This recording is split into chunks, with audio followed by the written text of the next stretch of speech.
Welcome to the deep dive. Today, we're taking a close look at Binance P2P trading. That's right. If you're exploring ways to trade crypto, maybe with more direct control, or looking for, potentially better rates than the usual exchanges, Binance's peer-to-peer marketplace has probably popped up on your radar. It's definitely a popular option. It's a dynamic space, really, where buyers and sellers connect directly. Exactly. But like anything financial online, there are risks involved, right? Potential pitfalls. Absolutely.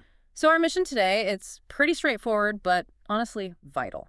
We want to arm you with the knowledge to use Binance P2P safely with confidence. Spot the red flags, understand the safety nets. Yeah, we'll highlight those crucial red flags, the things that should make you pause, and also make sure you get how Binance's own safety features work. We know you want the info quickly, thoroughly, so we'll keep it focused. Exactly. Get you well informed without being overwhelming. Hmm. So, Binance P2P, it's basically this marketplace. People trading crypto, Bitcoin, Ethereum, BNB, others directly with each other. Peer-to-peer. Right. And what makes it different is the huge variety of payment methods. Bank transfers, sure, but also lots of regional options, digital wallets. Which offers certain efficiencies, I guess. It can, yes. But that direct interaction, trading user to user instead of with Binance itself, that's the key difference from their main exchange. Okay, so interacting directly with other users. Not Binance. That sounds like it opens up possibilities, but maybe some vulnerabilities too. That's a really good point. Yeah. And that's where Binance brings in a crucial safety feature, Mm-hmm. the escrow system. Escrow. Okay. Think of it like a secure middleman, kind of. When you start a trade, the seller's crypto doesn't just go straight to the buyer. Nope. It's held. It's held securely in escrow by Binance. Yeah. Only when the buyer confirms, yes, I've sent the payment, then Binance releases the crypto into the buyer's wallet. Ah, okay. So that stops the seller just taking the money and vanishing without sending the crypto. Precisely. And the flip side is true, too. The buyer can't get the crypto unless they actually pay up. It's designed for fairness. Makes sense. A fundamental protection layer. And on top of that, Binance also offers dispute resolution. If things go wrong, if there's a disagreement, Which can happen. it can. Users can appeal to Binance support, and they'll help sort it out. But as we'll definitely get into, even with these safeguards, you still need to be really vigilant. All right, basics covered, escrow understood. Let's dive into the specifics then. What are those key warning signs? The red flags that should scream caution when dealing with a seller on Binance P2P. Okay, one of the biggest, maybe the biggest red flag is when a seller tries to bypass the escrow for the crypto part. Withholds it, you mean? Exactly. They withhold the cryptocurrency from escrow. This just completely breaks that core safety mechanism we talked about. How would they even do that? Or make it seem like they haven't? Well, a common tactic is they'll claim they've released the crypto. They might even send you a screenshot, maybe faked, that looks like a release confirmation. Wow, okay. Pretty brazen. It is. So the absolute rule, the non-negotiable thing is Yeah. never, ever send your payment until you see the official confirmation from the Binance system itself that the crypto is actually deposited in escrow. Got it. Wait for that official notification within Binance. No exceptions. No exceptions. Now, another major warning sign is any pressure, any suggestion to complete the trade outside the official Binance platform. Why is that so dangerous? Because the second you step outside Binance, you lose all their protection. No escrow, no dispute resolution support from them. You're completely on your own. Right, Binance can't see or control what happens off their platform. So what kind of tricks might scammers use to tempt you away? Oh, they could ask for a direct bank transfer straight to their account, bypassing the Binance payment steps, or suggest using some third-party payment app that isn't integrated, maybe even weird, unregulated methods. Hmm. If anyone suggests doing any part of the deal outside the secure Binance environment, it's a huge red flag. Just stop.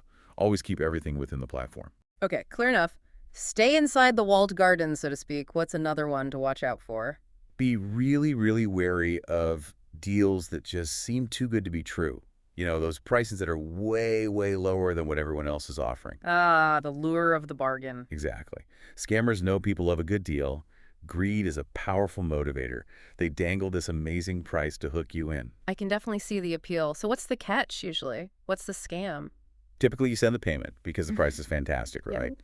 Then the seller delays, they make excuses, or they just disappear. Poof, your money's gone, no crypto. Especially risky with new accounts, I bet. Especially if you see a massive discount from an account with hardly any trades, very little history, You should be extremely suspicious. Some price difference is normal, it's P2P, but a huge discount. Major warning sign. So if it looks unbelievably good, it probably is unbelievable and likely a scam. Got it.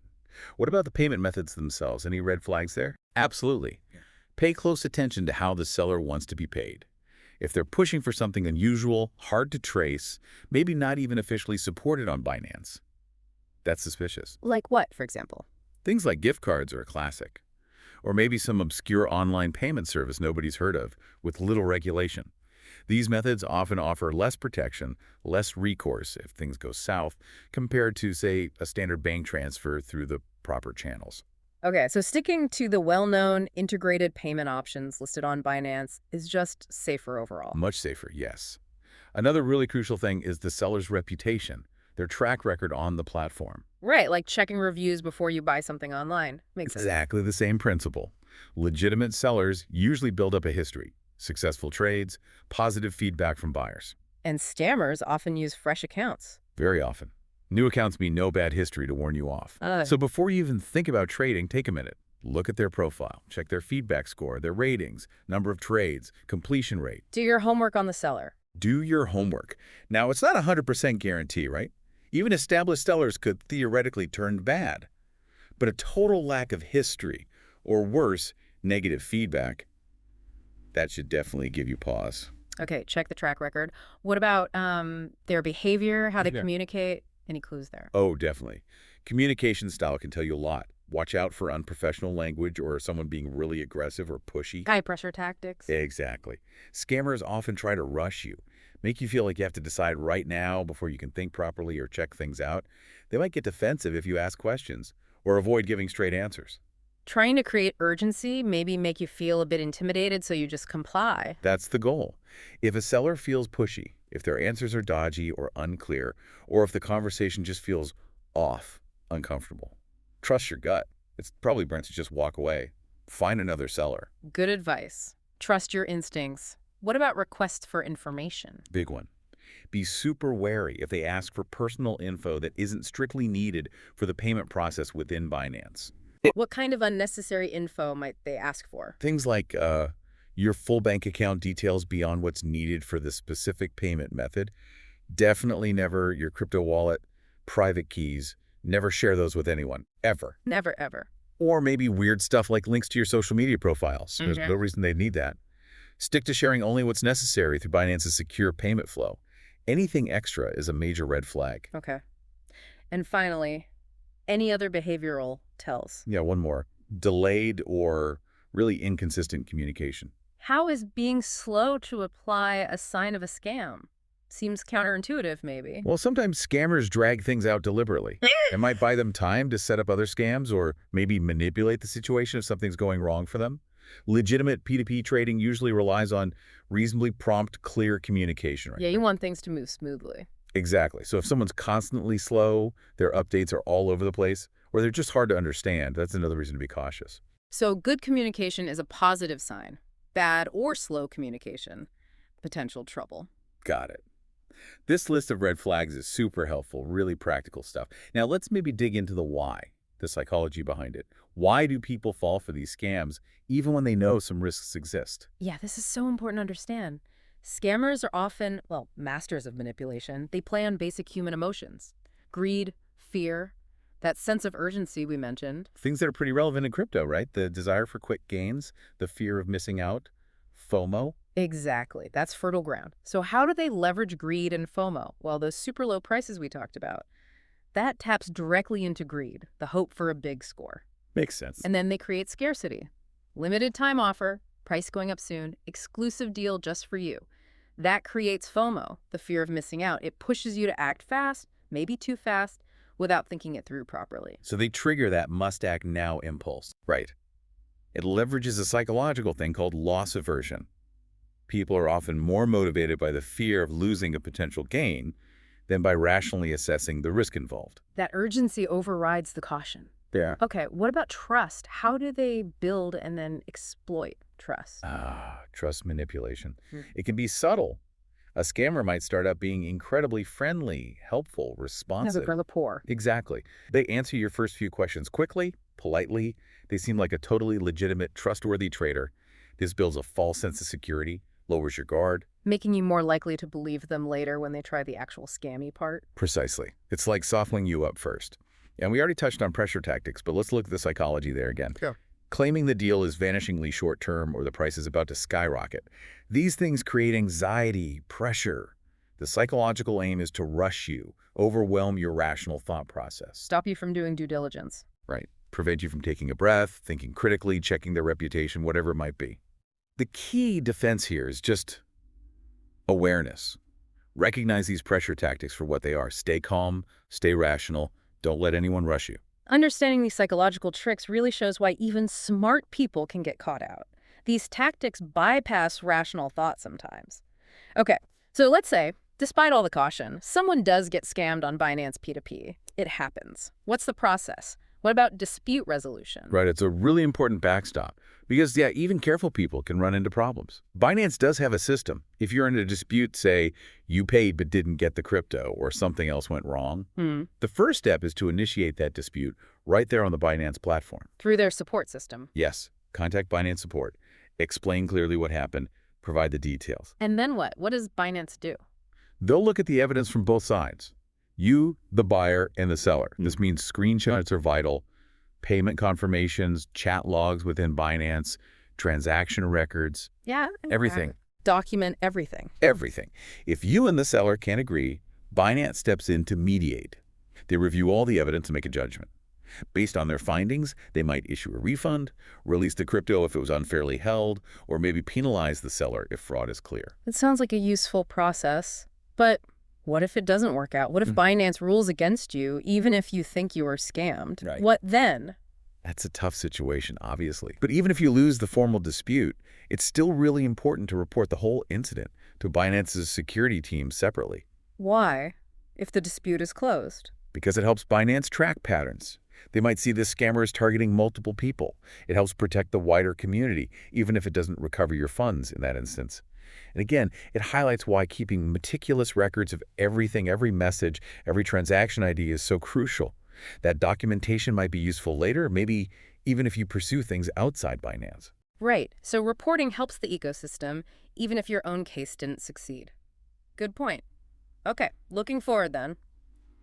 Beyond just spotting red flags as they appear, are there proactive things listeners can do? Preventative measures to minimize risk from the start? Oh, absolutely. Yeah. Binance itself provides a lot of good security advice, stuff everyone should probably do anyway. Like what? Well, number one, Uh, enable two-factor authentication, 2FA, on your Binance account. That adds a huge layer of security. Simple, but effective. Standard practice, really. It should be. Also, consider setting up a withdrawal whitelist. That means you pre-approve specific crypto addresses where funds can be sent. Makes it harder for someone to just drain your account if they somehow got access. Okay, good tip. And repeating what we said earlier because it's so important, be incredibly cautious about using any third-party payment methods not directly integrated and recommended by Binance. Stick to the approved channels. It really cuts down your risk exposure. Basic security hygiene, really. Makes total sense. Okay, let's just quickly pull it all together then. A final recap of those key red flags we covered. Just hammer them home. Sounds good. So number one, sellers withholding crypto from escrow or faking the release. Big one. Number two, any pressure at all to trade outside the Binance platform. Instant deal breaker. Three, prices that seem way too good to be true. Unrealistic discounts. They skeptical? Four, requests for weird, untraceable, or unsupported payment methods like gift cards. Stick to the standards. Five, sellers with little or no verified trading history or negative reviews. Check their rep. Six, communication that's unprofessional, aggressive, pushy, or evasive. Trust your gut. Seven, asking for way too much personal information beyond what's needed for the payment. Protect your data. And eight, communication that's consistently slow, erratic, or unclear. Signals potential issues. Yeah, spotting those is definitely your first line of defense. Absolutely. And it's worth saying again, isn't it? While Binance's tools like escrow and dispute resolution are valuable, They are valuable, yeah. it really comes down to your vigilance, your critical thinking. Proactive caution is essential in P2P. You, the user, have a massive role in keeping your trades safe. Couldn't agree more. Those platform features are there, but they work best when you are also being careful, observant, and making informed choices. Well, this has been a really, really useful deep dive. It's clear Binance P2P offers convenience, opportunity, but staying informed and cautious is just non-negotiable for trading securely. Mhm. And on that note, here's something to maybe think about after listening. A final thought. Consider how this trend towards decentralization in finance, which offers exciting things like more autonomy, also fundamentally puts more responsibility on us as That's individuals. a great point. We have to be our own security guards, do our own due diligence much more intensely. So the question is, what other parts of our digital lives, beyond just crypto, demand this same level of personal vigilance? And how can the lessons from navigating P2P safely be applied more broadly to protect ourselves online? Something to ponder. Thanks for tuning in to the deep dive.